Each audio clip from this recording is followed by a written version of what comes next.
wabarakatuh. Ketemu lagi dengan saya Vivi dalam membahas statistika. Jadi sekarang kita lanjut menentukan kategori dengan menggunakan rumus if and untuk kelanjutan dari membuat kelas interval.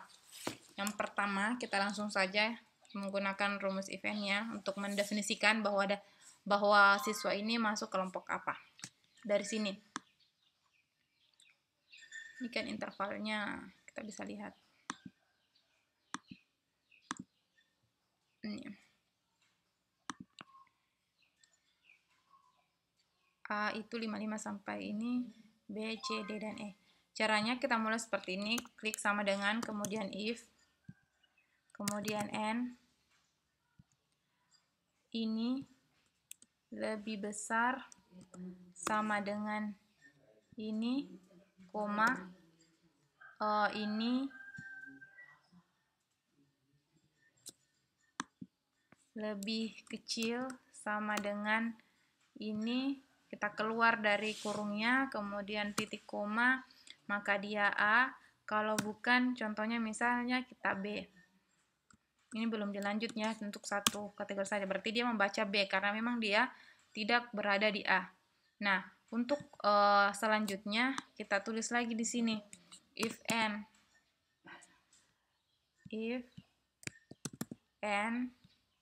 apabila ini tulis saja B2 lebih besar atau sama dengan ini, koma B2 lebih kecil sama dengan ini, keluar dari kurungnya, kemudian maka B, ini if and lagi, jika B2 lebih besar sama dengan ini, koma B2 lebih kecil sama dengan ini, keluar dari kurungnya, kemudian pilih C, selanjutnya ini if and lagi, if, kemudian N lagi, kemudian jika B2 lebih besar atau sama dengan ini, koma B2 lebih kecil atau sama dengan ini, keluar dari kurungnya, titik 2, maka dia dapat D, dia kelompok D. Kemudian di sini jika tidak, berarti dia masuk dalam kelompok E. Dia tutup kurung, kemudian enter. Nah, dia terbaca sebagai E. Coba kita klik ke bawahnya, dia dapat D, sama ya dengan di sini. Dia dapat D karena 91 itu dia di antara 83,8 sampai 92,4. Kita teruskan. Ini harus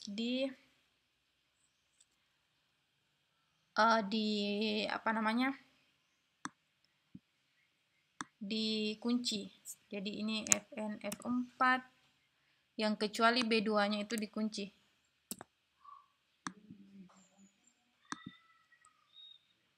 Fn F4. Ini semuanya dikunci kecuali yang datanya. Ini.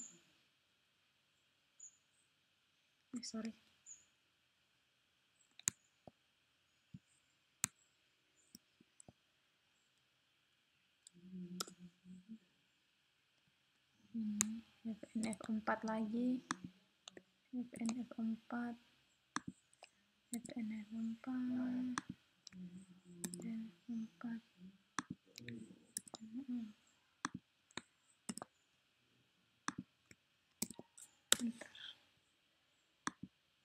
Klik 2 kali. Kenapa B di sini? Berarti ada yang belum ini. B2 ini if and B2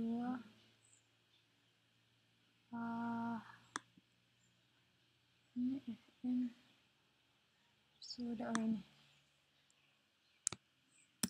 Jadi semuanya dikunci ya, kecuali yang B2-nya yang membaca data bagian sini. Enter, coba kita ulang. Tuh dia sudah. Di sini sama ya, DDDD. Semuanya sama. Oke, jadi kita sudah dapat dua cara di video sebelumnya dengan menggunakan VLOOKUP, sekarang dengan menggunakan rumus if and. Nah, dari sini kita akan belajar membuat tabel frekuensinya. Misalnya kan kelompoknya itu ada 5, A, B, C, D, E, kita hapus ini. Kemudian frekuensinya berapa? Nah, kita hitung di sini. SUMIF, bukan SUMIF, COUNTIF. Karena kita menghitung jumlah. COUNTIF, range-nya itu adalah, misalnya kita pakai yang ini sembarang ya, karena sama hasilnya ini. Kemudian kriterianya itu ini. Kemudian enter, jadi dia ada 4.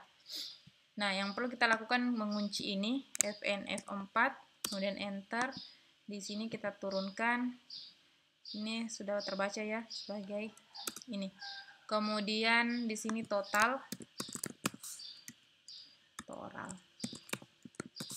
di sini itu sum jumlahnya ini 20 cocok ya, karena kita memang tadi mempunyai 20 siswa. Kemudian persentasenya itu sama dengan ini dibagi dengan ini, dan kita ubah dia dalam bentuk persentase. Kemudian kita klik enter. Kenapa div 0? Karena ini bergeser, jadi dia harus dikunci juga bagian ininya. Fn F4, kemudian enter, kemudian kita klik 2 kali dan kita dapatkan total persentasenya. Kemudian kita ini rapikan, misalnya ini, kemudian kita kasih ini, kita blok, dan selesai. Jadi kita sudah punya tabel frekuensi dari semua ini. Jadi kita bisa lihat, oh ternyata paling banyak itu yang dapat nilai dari kelompok D. Kelompok D tadi itu, di kelompok D itu tadi rentang 83 sampai 92, seperti itu. Jadi semoga video ini membantu dalam proses tabel frekuensi, pembuatan tabel frekuensinya teman-teman. Sampai jumpa di video selanjutnya. Saya Vivi. Assalamualaikum warahmatullahi wabarakatuh.